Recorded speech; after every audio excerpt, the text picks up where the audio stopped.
नमस्कार मंडळी. आज आमच्या इथं गारगोट येऊन ताईन दादा आलेले तर कोंबडी न्यायसाठी, पण आमच्याकडे पक्षी शिल्लक नसल्यामुळं आज त्यांना काही देता आले नाही आणि त्यांना आता खडकी कोंबडी पालन करायची आवड निर्माण झाली आहे म्हणून आमच्या फार्मवर आलेले.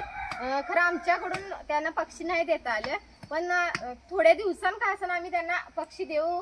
आणि आमचा फार्म तुम्हाला कसा वाटला? फार्म एकदम मस्त आहे. पक्षी वगैरे भरपूर आहेत, पण आता आम्हाला देण्यासाठी त्यांच्याकडे पक्षी शिल्लक नाही आहेत. ह्याच्यानंतर तुम्ही कोंबड्यांची जी रवण काढली आहे त्याच्यातून एक 5-6 दिवसांनी पक्षी मिळाले तर आम्ही नक्की नेऊ. बाकी छान आहे तुमचा फार्म. थोड्या दिवसांनी का असं तुम्हाला आम्ही नक्की पक्षी देऊ. आता थोडी लहान पिल्ली असल्यामुळे आम्हाला पण देता येत नाहीत. बरं चालेल, नक्की आम्ही